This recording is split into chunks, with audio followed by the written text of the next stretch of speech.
Allons au Mali pour parler un peu de ce différend diplomatique entre le Mali et la CEDEAO, mais ça dépasse même l'espace CEDEAO. Les nations du monde se penchent sur cette question avec la une, le Busby le jour, guerre froide au Mali, le monde divisé en deux blocs, actualité à lire aux pages 11 et 12. Je suis prêt à travailler avec Macky, Doudou Wade qui cogne ses adversaires, Doudou Wade candidat à la mairie de Dakar, et le duel des dames, Zahra Iyane Thiam contre Fatoumata Diop, et on parle un peu, les positifs rejoignent petit à petit la tanière Ismaïla Sarr, toujours en course. Après Busby le jour, on enchaîne avec enquête qui garde le même titre, la guerre froide, embargo contre le Mali, avec beaucoup de présidents, Joe Biden, on a Poutine, on a également le président de la Chine, mais surtout le président Emmanuel Macron sur la question du Mali. Tous ces présidents autour du président du Conseil du gouvernement de transition malien, Assimi Goïta, la France, l'Union européenne et les États-Unis soutiennent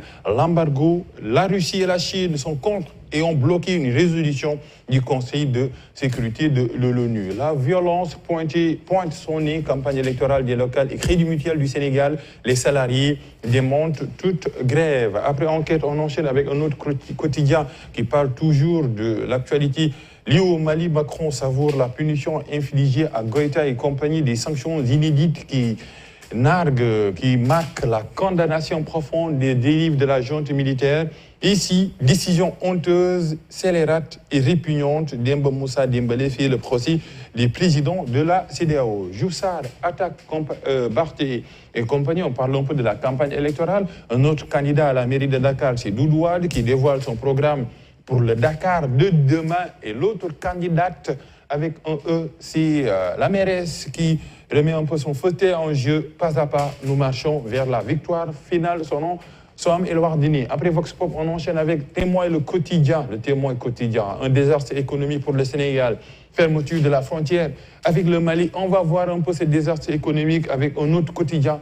Après le Témoin, c'est Walf quotidien. Les prix flambent déjà au Sénégal. Embargo de la CEDEAO sur le Mali. De 300 000 francs, une vache malienne revient à 350 000 francs. Entêtement de Goïta, la tentation du suicide. Après Wolf Quotidien, on enchaîne avec le quotidien campagne sans violence, sans double lecture, avec un beau titre de le quotidien comme d'habitude. 5 blessés, dont 2 graves à Mbour.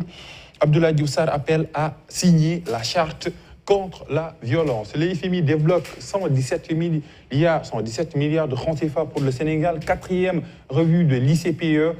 La CEDEAO, meilleur allié de Goïta, c'est la plume de Yorodia. Ici, sanctions contre la junte, la CEDEAO, sous un tollé de critiques. Après le quotidien, Tribune, entrée en action des nerveux et énervants. Qui va calmer l'autre? Nerveux et énervant. Bonjour les jets de pierre, coup de poing. Bonsoir les couteaux et machettes. Les acteurs de bonne foi doivent s'engager dans la non-violence. Actualité à lire à la page 4. Et rire.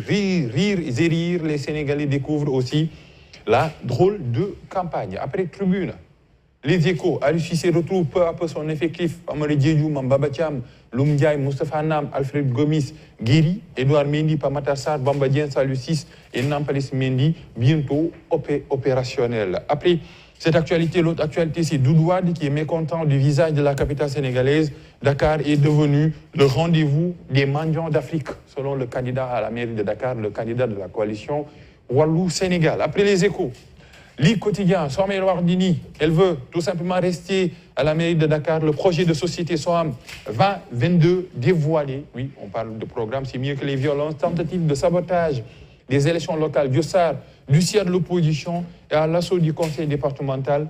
Pape Demba Bitèye, c'est le directeur général de la Sénélec, dévoile le Kaolack émergent sur son programme. Après Ligue quotidien, Libération, actualité judiciaire, le gré à gré de plus de 12 milliards, presque 13 milliards sous le sceau du secret en rouge et mis entre guillemets par Libération. La lettre en date du 14 décembre 2021 qui a ligoté la RMP et la DCMP après le refus de cautionner l'entente directe. On parle un peu de la Sénélec, mais le DG est en campagne. Après Libération, le soleil qui s'élève un peu à Bafoussam, les nouveaux rois du finish. But des Lions en fin de match Kaba Diawara, coach de la Guinée. On va essayer de faire un gros match contre le Sénégal. Ce sera à 13h le vendredi. Les grands débutants, mi-figue, mi-raisin, on parle un peu de l'Algérie, tenante du titre, qui cale contre la Sierra Leone, 0 but. Et le Nigeria, vainqueur du choc contre l'Égypte, un but à 0. Après, le soleil, on continue un peu le débat sportif avec Stade. Qu'en 2022, Sénégal, Zimbabwe, le debriefing, c'est Lyon qui ont marqué des points et ceux qui en ont perdu, Sadio Ghana, Bounassar et Sénidia, rassurent. Ibrahim Mbaye, Balotouré et Keita Baldé inquiètent vraiment. Animation des couloirs, ce goulot d'étranglement dans le jeu. Les Lions ont montré du caractère, la mayonnaise a pris au milieu. C'est sur la finition qu'ils ont péché. Après le football, la lutte avec tout simplement Ama Baldé, Koumen Samorom Douma. Baba Ndiaye va faire peut-être la tradition. Je veux la couronne selon Ama Baldé qui va affronter le lead, l'actuel roi des arènes. Modlo, premier face-to-face le 22 janvier, Modlo s'envole en catimini à l'INSEP. On parle un peu de ce duel, peut-être en perspective entre Balaguer et Boignan.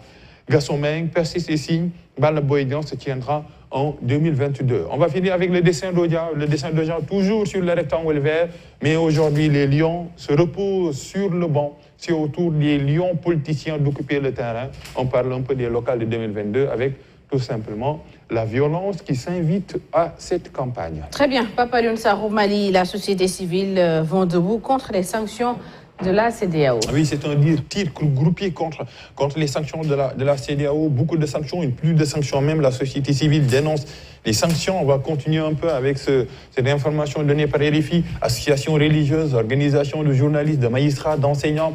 Ils sont nombreux, ces mouvements de la société civile qui affichent leur colère contre la CEDEAO. Pas de quoi convaincre Ibrahim Koulibaly, qui est président de la coordination nationale des organisations. Ces sanctions ne sont pas dirigées contre la junte, mais contre la population et son soutien à ce régime de transition.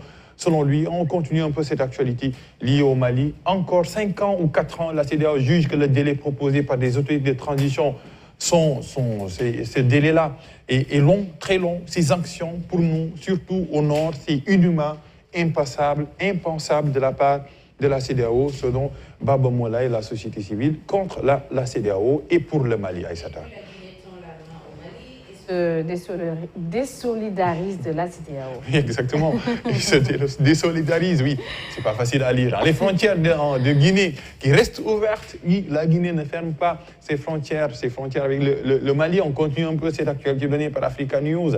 Après les sanctions, le CNRD tient à informer l'opinion nationale et internationale que la République de Guinée n'a par conséquent en aucune façon été associée à la décision du 4e sommet extraordinaire des chefs d'État de la CEDEAO. En conséquence, le CNRD réaffirme que les frontières aériennes, terrestres et maritimes de la République de Guinée restent toujours ouvertes à tous les pays frères. On continue un peu cette actualité qui lie la Guinée au Mali.